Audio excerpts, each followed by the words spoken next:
나 당신에게 어떤 존재입니까?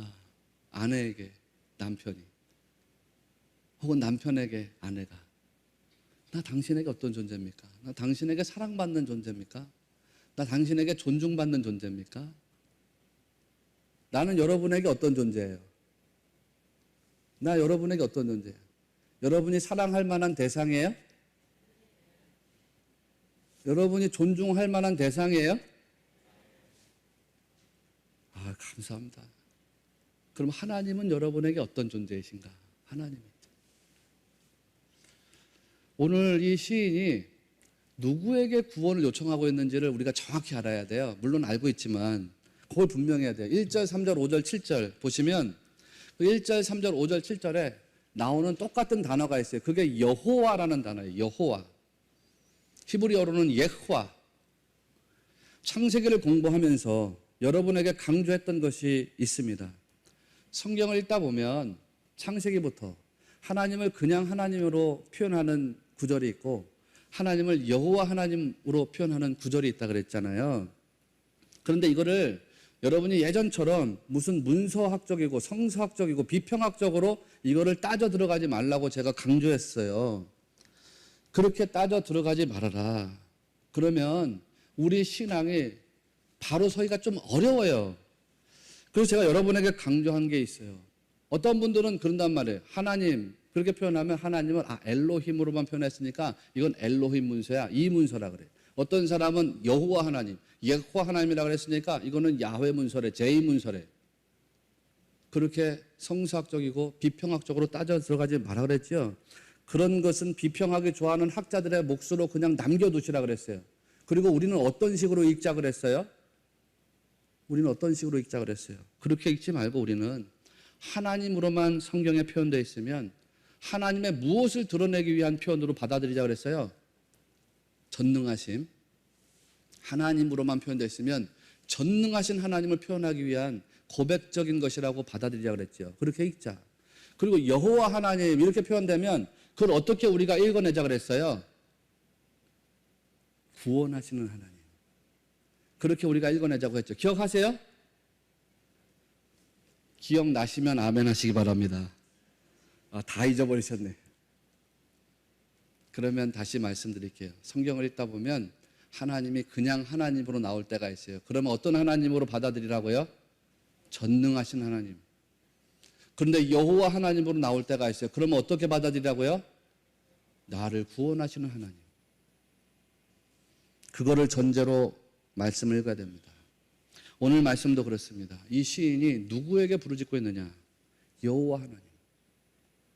왜 여호와 하나님께 부르짖느냐? 그 하나님이 나를 구원하시는 하나님이기 때문에 그 하나님께 부르짖는 거예요. 다른 세상의 어떤 신들이 자기를 구원하는 게 아니에요. 다른 세상의 어떤 물질이나 권력이 자기를 구원하는 게 아니에요. 오로지 누가 나를 구원한다는 거예요? 여호와 하나님, 주 여호와 하나님이 나를 구원하신다. 이거를 믿기 때문에 여호와 하나님께 구원을 부르짖고 있습니다.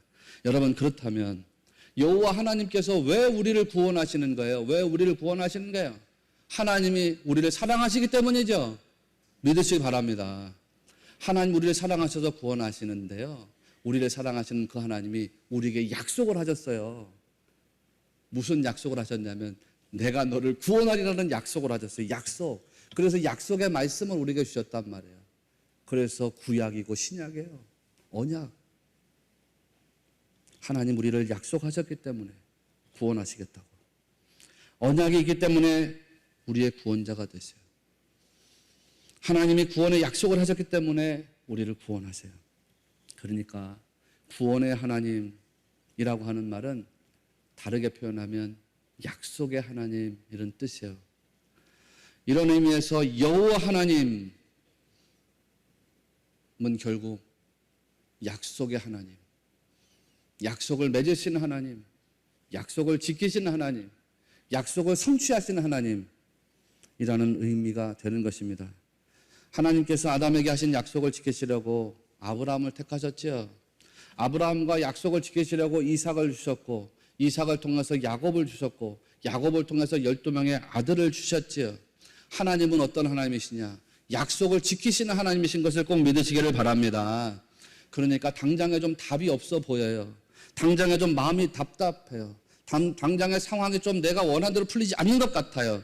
그렇다고 하더라도 하나님이 여러분에게 약속하신 구원의 말씀은 반드시 이루어지게 된다는 것을 꼭 믿으시기를 바랍니다. 예수님이 약속하셨잖아요. 너희가 악한 자라도 좋은 것으로 자식에게 줄 줄 알거든. 하물며 하늘에 계신 너희 아버지께서 구하는 자에게 좋은 것으로 주시지 않겠느냐.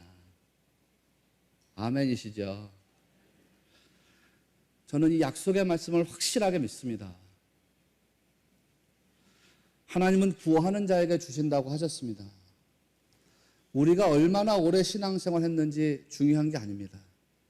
우리가 얼마나 성경을 많이 통독했는지, 얼마나 오랜 시간 동안 기도하는지, 그런 게 중요한 것이 아닙니다. 얼마나 교회를 열심히 나와서 섬기고 봉사하는지, 그게 중요한 게 아닙니다. 지금 기도에 관한 것을 이야기하는 거예요. 기도에 있어서 가장 중요한 건 뭐라고 말씀드렸어요? 기도에 있어서 가장 중요한 것은 구하느냐 구하지 않느냐 있다고 말씀드렸지요. 구하는 것입니다.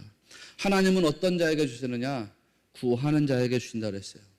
그리고 하나님은 구하는 자에게 어떤 것으로 주신다고요? 좋은 것으로 주신대요. 좋은 것으로. 하나님은 구하는 자에게 좋은 것으로, 가장 좋은 것으로 주시는 분이시죠. 왜요?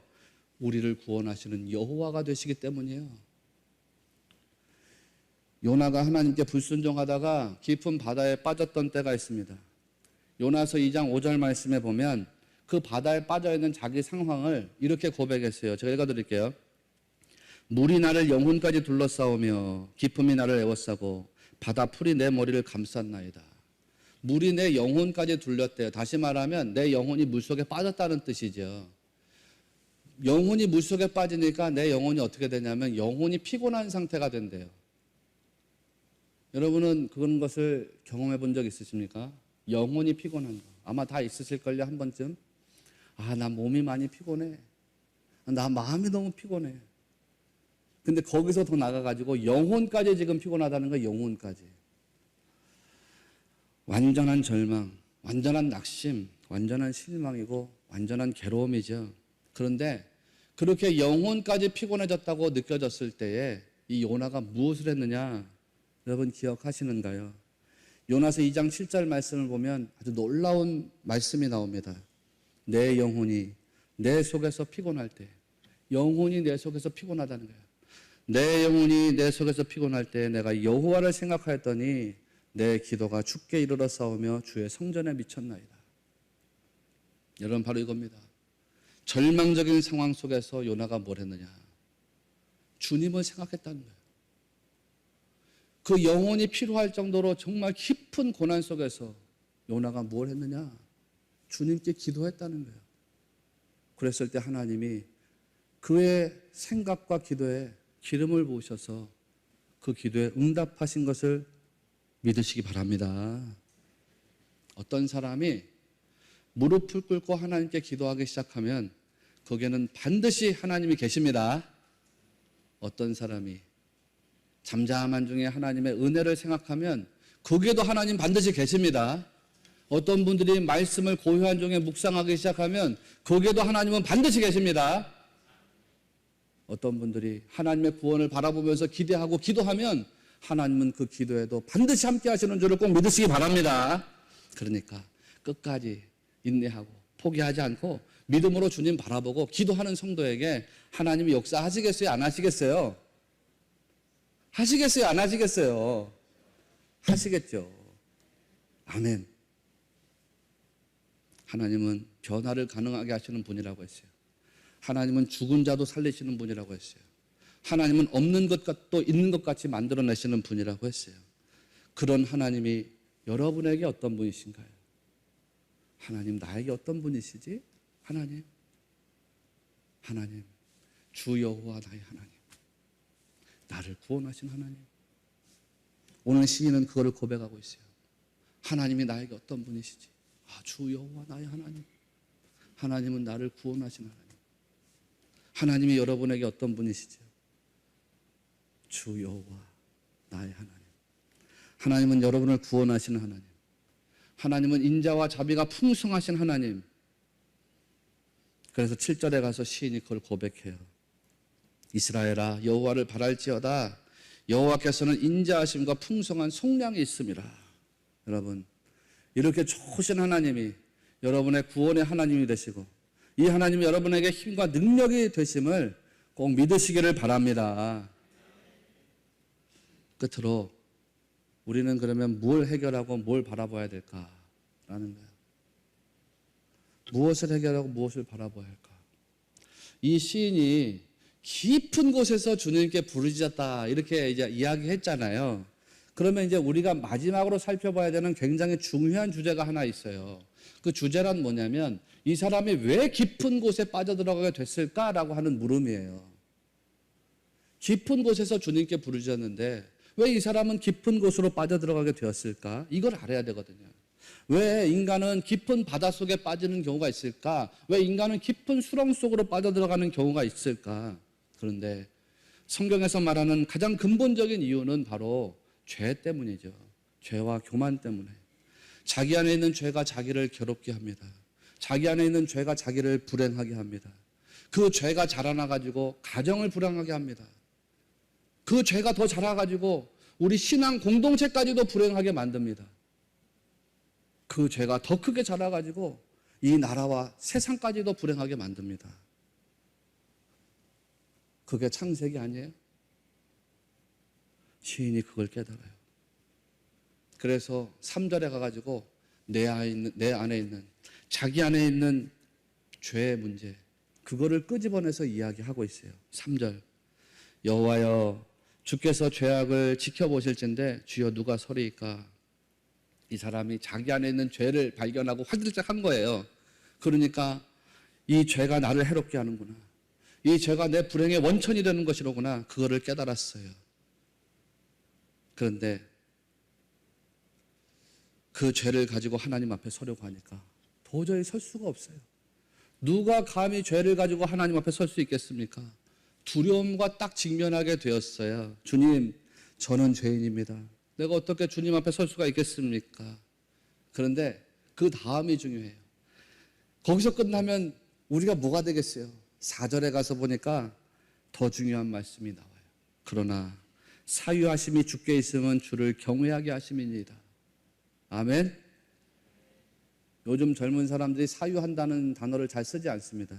사유한다, 용서한다 뭐 그런 뜻이죠. 히브리어로 말하면 핫셀리하라고 되어 있어요. 핫셀리하는 그 용서 이런 뜻이에요. 그 용서. 그러니까 우리의 죄를 용서하심이 누구에게 있다는 거예요? 하나님에게. 누가 우리의 죄를 용서해 주신다고요? 하나님이. 오직 하나님께만 죄 용서하시는 권세가 있다는 거예요. 사유하시면 핫셀리아. 우리 죄, 그 죄를 용서하시는 그런 용서들은 오직 주님께만 있습니다. 3절과 4절을 붙여서 보면 이런 의미가 되겠죠. 하나님, 우리는 죄인이기 때문에 하나님 앞에 설 수가 없어요. 그런데 하나님께서 그 죄를 용서해 주시니까 내가 하나님 앞에 서게 되었어요. 그래서 나 하나님을 경외할 수 있게 되었어요. 하나님, 전 죄인입니다. 그런데요, 하나님께서 저의 죄를 지적하시질 않아요. 하나님께서 저의 죄를 끄집어내가지고 그걸 정죄하시지를 않아요. 하나님께서 저의 죄를 끄집어내가지고 그거로 모욕을 주질 않으세요. 수치를 주지를 않으세요. 하나님께서는 오히려 그 죄를 용서해 주세요. 그래서 하나님, 제가 주님을 경외하도록 하나님이 저를 세워주시는 거예요. 그 고백을 하고 있는 거예요. 어거스틴도 자기 인생을 돌아보니까 죄된 인생이거든요. 그런데 사유하심이 누구에게 있어요? 죄를 용서하심 핫셀리아. 그 용서가 누구에게 있어요? 주님께 있대요. 그래서 임종 직전까지도 침상벽에다가 시편 130편 4절 말씀을 딱 갖다 붙여놓고서 그 말씀을 사모하고 묵상하고 그랬다는 거 아니에요. 여러분, 이런 게 은혜입니다. 누구나 범죄하게 되면 마음에 뭐가 들어올까요? 여러분, 죄를 지으면 마음에 막 활력이 들어오시나요? 아니면 죄를 지으면 마음이 쪼그라드시나요? 목사님, 저는 죄를 짓고 나면 마음에 활력이 들어옵니다. 그래서 막 죄를 지으며 살아야 됩니다. 뭐 그러신 분 계세요? 적어도 우리 중엔 그런 분이 없죠. 죄를 지으면 마음이 쪼그라들죠. 누구나 그렇습니다. 다시 이 말을 이렇게 표현해 볼게요. 누구나 범죄하게 되면 마음이 다칩니다. 상한 마음이 됩니다. 누구나 죄를 짓게 되면 영혼의 상처가 생깁니다. 그런데요, 하나님께서 우리 죄를 용서해 주신다잖아요. 그 용서를 통해서 죄를 죄로 여기지 않으신다는 거예요. 그러면 어떻게 되겠어요? 하나님께서 내 죄를 용서해 주시면 내 상한 마음이 어떻게 되겠어요? 치료가 되겠지요. 나 상처 입은 영혼이 어떻게 되겠어요? 치유가 되겠지요. 오늘 여러분에게 이런 은혜가 임하게 되시기를 바랍니다. 주 여호와 능력의 주, 내 영혼의 치료자, 말씀으로 날 고치시네 주님 나의 치료자. 이 찬양의 가사처럼 고백처럼 주님이 나의 치료자가 된다는 거예요. 치료자가.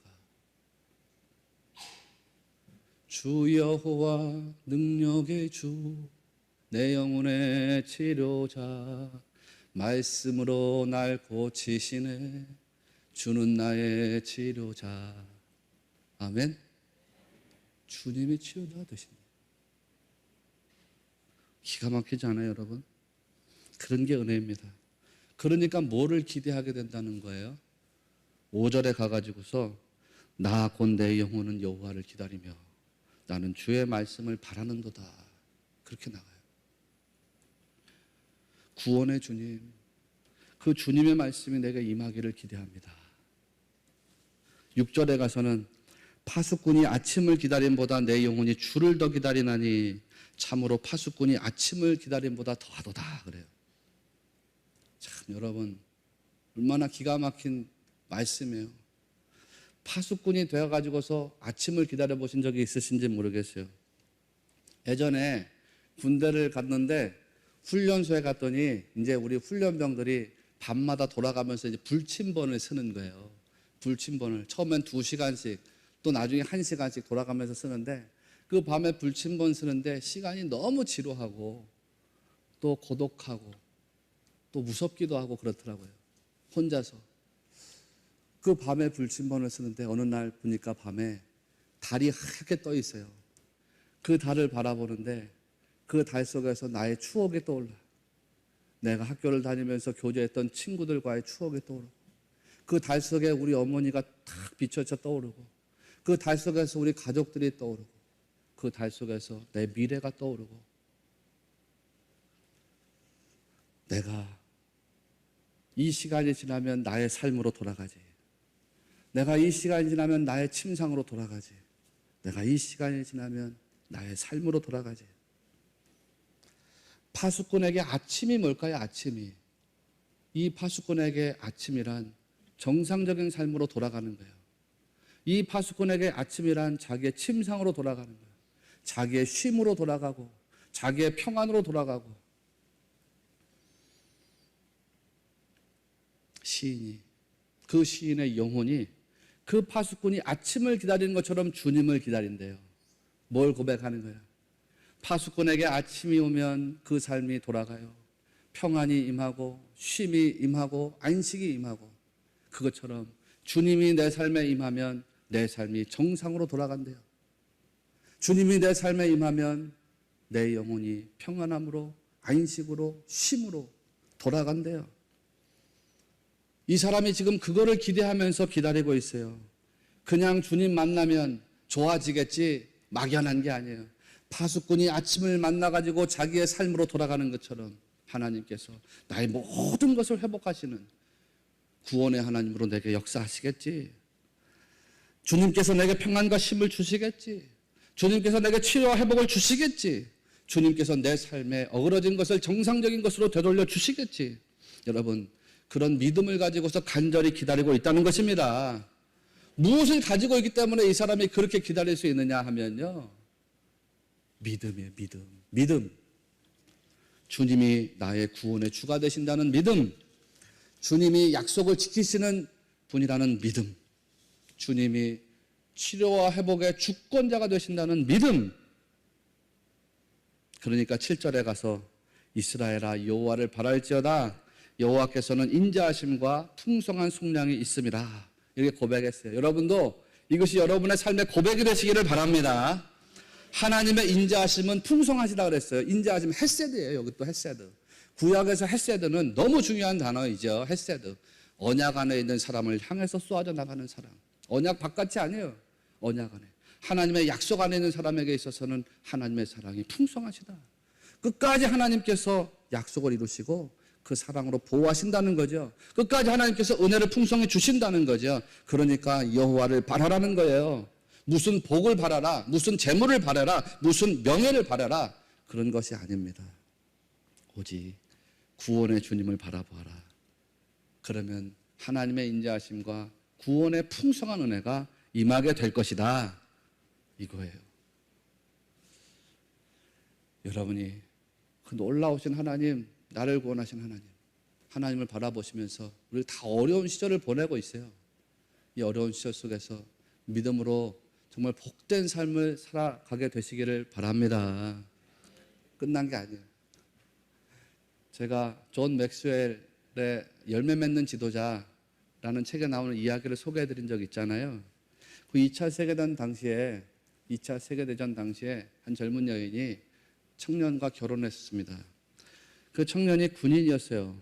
캘리포니아 사막지대로 결혼해서 살아가게 됐어요. 남편의 근무지를 따라가지고 의무적으로 옮겨간 거죠. 삭막한 사막 지역에서 아는 사람이 없어요. 너무 외롭게 살아요. 힘이 들었어요. 고단했어요. 참다가 자기 친정 어머니에게 편지를 보냈다고 했죠. 어머니, 나는 이제 집으로 돌아가야 되겠어요. 여기 메마른 사막 땅이 너무 싫어요. 이곳은 제가 살기에는 너무나도 끔찍하고 고통스러워요. 어머니가 그녀에게 답장을 보냈어요. 아주 짧은 글로. 사랑하는 딸아, 두 사람이 감옥 안에 있었어.